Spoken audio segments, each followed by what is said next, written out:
ఏదైనా వస్తువు చేతిలో ఉంచి జారి కింద పడిపోతే జ్యోతిష్యం దాన్ని శకునంగా భావించి దానికి పరిహారాలు కూడా ఏం పాటించాలో చెప్తుందా? తప్పకుండా చెబుతుంది. ఎందుకంటే వస్తువు చేతిలో నుంచి జారిపోవడం, కాలం జారిపోవడం అని అర్థం. ఏదో ఒక సందర్భంలో కృష్ణ పరమాత్ముడిని అర్జునుడు ఓ మాట అడిగాట, ఒక వాక్యం చెప్పండి, ఆ వాక్యం చదివితే బాధ కలగాలి, సంతోషము కలగాలి. ఆ వాక్యం ఏమిటి అంటే సమయం గడిచిపోయింది అని చెప్పాట కృష్ణుడు. సమయం గడిచిపోయింది, ఇది బాధ కలిగిస్తుంది, అయ్యయ్యో సమయం అయిపోయింది అని. ఒక్కొక్కసారి ఆపత్కాల సందర్భాలలో సమయం అయిపోయింది, అమ్మయ్య అయిపోయింది అనుకుంటాం.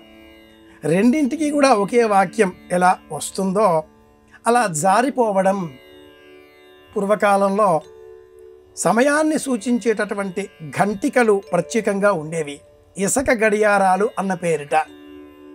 ఆ గాజు బుడ్డిలో కాసింత ఇసక వేస్తే ఆ ఇసక ఒకవైపు నుంచి మరి ఒకవైపు వచ్చేటటువంటి కాల ప్రమాణం నిర్ణీతమైనటువంటి సమయం. కాలం జారిపోతుంది, కాలం కరిగిపోతుంది. ఈ క్రమంలో సమయాన్ని వాళ్ళు ఎంతగా చూశారు అంటే, స్నానం చేసే సమయంలో చేతిలో ఉన్నటువంటి చెంబు మగ్గు జారి నేలపైన పడితే అనారోగ్యం రాబోతుంది అని అర్థం. అలాగే వడ్డించే సమయంలో చేతిలో ఉండే ఆ గరిట చెయ్యి జారి అలా పడిపోతే ఆహార పదార్థాలకి ఇంట్లో కొరత వస్తుంది అని అర్థం. చేతిలో పట్టుకున్న పసుపు కుంకుమల బరిన చెయ్యి జారి నేల పడితే అపశకునం. దీపం వెలిగించే సమయంలో ఒక దీపంతో మరొక దీపం వెలిగించాలి. ఈ చేతిలో ఉన్న దీపం చెయ్యి జారి నేల పడితే ఏదో ఆపద రాబోతుంది అని అర్థం. తినే పండు చేత కాకుండా నేలపైన పడిపోయినట్లయితే అనారోగ్యం తీవ్రం కాబోతోంది అని అర్థం. ప్రయాణించే సమయంలో, వాహనాన్ని ప్రారంభం చేసే సమయంలో చేతిలో ఉండే తాళం చెవి చెయ్యి జారి నేల పడితే కూడా అన్యమనస్కంగా ఉన్నావు, ఆపద రాబోతోంది అని అర్థం. శకునం ఇలా ప్రతి విషయంలో కూడా ఒక శకునాన్ని సూచిస్తుంది, శాస్త్రపరంగా చెబుతుంది.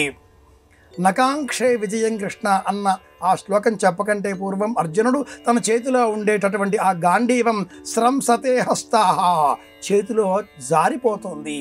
వణుకుతున్న ఈ చెయ్యి గాంధీవాన్ని పట్టుకోలేకపోతుంది, కృష్ణ పడిపోతుంది అన్నాడు. రాబోయే అపజయానికి భీరువుగా మారిపోతున్న సమయంలో కృష్ణుడు భగవద్గీత బోధించి, కృష్ణుడు కనుక భగవంతుడు కనుక వెంటనే ఉన్నాడు కనుక రాబోయే ఆపదలో నుంచి కాపాడాడు. కనుక శాస్త్రం శకునం పేరిట 5 విభాగాలుగా ఉండే జ్యోతిషం ద్వారా సిద్ధాంతం, సంహిత, హోర, ప్రశ్న, శకునం అనే 5వ దానిలో స్రంసతే జారిపోయిన పడిపోయిన అపశకునం కనుక ఆ సమయంలో విష్ణవే నమః, ఇది మొదటి పరిహారం. వెంటనే విష్ణవే నమః శాంతించాలి అని కోరుకోవాలి. రెండవ పరిహారం కూర్చోవాలి. మూడవ పరిహారం గ్లాసు మంచినీరు త్రాగాలి, స్థిమిత పడాలి. తదుపరి మళ్ళీ మనం ఆ కార్యక్రమం ఉపక్రమించే విధంగా ముందుకు తీసుకువెళ్ళాలి అని శాస్త్ర ప్రమాణం. ఈ శాస్త్రం స్నానం చేసే సమయంలో చేతిలో ఉండే చెంబు జారిపోతే అనే దగ్గర కూడా అని ఎందుకింత సూక్ష్మంగా చెప్పవలసి వస్తున్నది అంటే, చేసే పనిపైన మనస్సు లగ్నం చెయ్యాలి. విద్యార్థి పరీక్షలకు సమాధానాలు వ్రాసే సమయంలో చేతిలో పెన్ను పట్టుకున్నప్పుడు ఆ పెన్ను చేయి జారి నేల పడితే ఆ 3 గంటలు కూడా మనస్సు పరాకుగా ఉంటుంది. కనుక దృష్టి అది ప్రధానం. దృష్టిపూతం, కంటి చూపు ఎలా ఉందో అలా మనం ముందుకు వెళ్ళగలిగితే ఇలా జారిపోవడం పడిపోవడం అనేవి ఉండవు.